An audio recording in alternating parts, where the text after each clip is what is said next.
ये direct selling का business system है।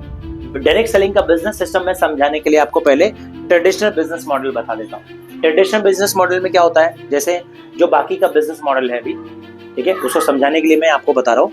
तो जैसे कहीं पर भी एक प्रोडक्ट बनता है, एक मैन्युफैक्चरर प्रोडक्ट बनाता है और कस्टमर प्रोडक्ट खरीदता है, ठीक है। एक जो मालिक होता है, जो मैन्युफैक्चरर होता है, जो प्रोडक्ट बनाता है, बाद में एक कस्टमर होता है जो प्रोडक्ट खरीदता है, बराबर है। अब आपको मालूम है कि कोई भी प्रोडक्ट पहले बनता है कम दाम में और बिकता है बहुत महंगे में। आपको लोगों को ये बात मालूम है क्या? फॉर एग्जाम्पल मैं आपको बता दूं, ये पानी का बॉटल है, ठीक है, ये पानी का बॉटल है। ये पानी का बॉटल आपको कितने में बना रहेगा? 6 रुपए। आप लोग के पास में कुछ आइडिया? 6 रुपया, बराबर, और कम में भी हो सकता है, ठीक है, और भी कम में हो सकता है। ये आपको बताऊं, ये बिकता कितने में? 20 रुपए में बिकता है। 1 लीटर का 20 रुपए में, बराबर। बनता है कितने में? बोला 1.5 से 2 रुपए में। मालूम है, हकीकत आपको बता रहा हूँ, ये बॉटल 1.5 से 2 रुपए में बन जाता है। कहीं कहीं में भी ये 1 रुपए में भी बन जाता है, ठीक है। आप 2 रुपये भी पकड़ लो ना, 2 रुपये भी पकड़ लो, 2 रुपए में ये बॉटल बना, ठीक है, बिका कितने में? 20 रुपए में। तो ये 18 रुपया किधर गया? बना तो इसकी पूरी ढक्कन लगाने से लेकर ये पैकेजिंग, पानी भरने से, पानी तो फ्री में, ठीक है, ये सब कुछ बन गया 2 रुपए में। लेकिन 18 रुपये कैसे हो? 18 रुपया गया किधर? ये 20 रुपया इसका प्राइस है। इसके ऊपर में प्राइस होता है मैक्सिमम रिटेल प्राइस, ठीक है, वो प्रिंटेड होता है इसके ऊपर, ठीक है। तो ये 20 रुपया हुआ कैसे और ये 18 रुपया किसके पॉकेट में है, ठीक है। वही मैं समझाने के लिए आपको बताता हूँ। क्या होता है, जब कोई मैन्युफैक्चरर प्रोडक्ट बनाता है ना, कस्टमर के पास में डायरेक्टली नहीं बेच सकता है, वो बेच नहीं पाता। वो क्या करता है, मैन्युफैक्चरर सीएफएन एजेंट को पकड़ता है। सीएफएन एजेंट ढेर सारा माल उठाते हैं, ठीक है, और ये लोग अपना प्रॉफिट मार्जिन लगा के ये दे देते हैं नेशनल लेवल के डिस्ट्रीब्यूटर को। नेशनल लेवल का डिस्ट्रीब्यूटर लॉट में माल उठाया और अपना प्रॉफिट मार्जिन ऐड करके उसने दे दिया आगे चल के रीजनल लेवल के डिस्ट्रीब्यूटर को। रीजनल लेवल का डिस्ट्रीब्यूटर क्या किया, अपना प्रॉफिट मार्जिन ऐड किया और उठाकर दे दिया लोकल डिस्ट्रीब्यूटर को। इसने उठाया माल और अपना प्रॉफिट मार्जिन लगा के दे दिया होलसेलर को। कभी कभी आप लोग होलसेलर से भी माल उठाते हो, कभी कभी, बराबर है। और ये होलसेलर क्या करता है, अपना प्रॉफिट मार्जिन ऐड करके दे देता है रिटेलर को। रिटेलर कौन है? दुकान वाला, जहां से आप प्रोडक्ट्स उठाते हो, बराबर है, रिटेल शॉप वाला, दुकान से, ठीक है। तो ये सब लोग, ये जो पैसा 18 रुपया में बता रहा था, ये 18 रुपया इन सब के पॉकेट में गया, इन सब के पॉकेट में जाता है। ये एक्चुअली में माल बना था 2 रुपए में ही, ठीक है, लेकिन पैसा महंगा कैसे हुआ, उसका प्राइस 20 रुपया हुआ कैसे?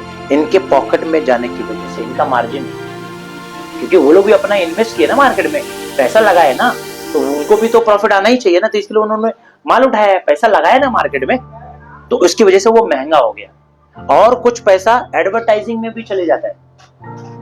एडवर्टाइजमेंट में कैसे पैसे जाता है, जैसे अभी दुकान पे माल आया है, वो कस्टमर को कैसे पता चलेगा? जैसे लक्स मार्केट में नया प्रोडक्ट आया है, तो वो ये कस्टमर को कैसे पता चलेगा? इसलिए एडवर्टाइजमेंट की जाती है। बड़े बड़े सेलिब्रिटी को हायर किया जाता है, उनको पहले से पैसा दिया जाता है और उनको बोला जाता है कि आप ये बताइए कि मैं ये इस्तेमाल करती हूँ। जैसे ऐश्वर्या राय हो गई, वो लक्स जो है का ऐड करती है कि लक्स ही मेरी सुंदरता का राज है। सचिन तेंदुलकर जो है वो क्या बोलते हैं, boost is the secret of my energy, boost का ऐड करते हैं। अमिताभ बच्चन आते हैं, वो बोलते हैं नवरत्न तेल का ऐड करते हैं, ठंडा ठंडा कूल कूल। मतलब इतना बोलने का उनको पैसा मिलता है, ठीक है। और वो पैसा कहाँ से आता है? वो भी उसी प्राइस में इंक्लूडेड होता है, उसी जो मैं बताया ना 20 रुपया, उसी में इंक्लूडेड है। वो कस्टमर को, बेचारे को सबका पैसा भरना पड़ता है। इसीलिए कस्टमर को बोला जाता है कि धंधे लाइन में ये भगवान होता है। धंधे लाइन में कस्टमर को भगवान बोला जाता है। क्यों? सबका पेट भरता हो, सबका पेट भरता है, इसलिए भगवान बोला जाता है कस्टमर को, ठीक है। लेकिन बेचारा कस्टमर कष्ट करके मरता है, उसको कभी भी कोई बेनिफिट्स नहीं मिलता, कभी थोड़ा बहुत कहीं से डिस्काउंट मिल गया तो मिल गया, ठीक है। तो इस लाइन में, ट्रेडिशनल बिजनेस में हमेशा कस्टमर को उसका भरना पड़ता है जीवन भर, ठीक है। डायरेक्ट सेलिंग बिजनेस मॉडल में क्या होता है, यहां पर भी एक मैन्युफैक्चरर है और कस्टमर है।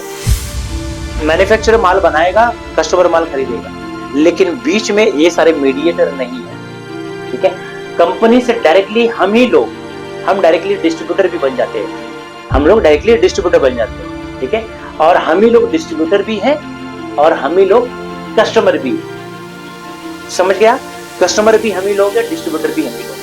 तो ये हम लोग डायरेक्ट सेलिंग में इसका बेनिफिट डायरेक्टली हमको मिल जाता है, पूरा का पूरा पैसा मार्जिन हमको मिल जाता है, क्योंकि हम लोग डिस्ट्रीब्यूटर बन गए तो हमको पूरा मार्जिन मिल गया।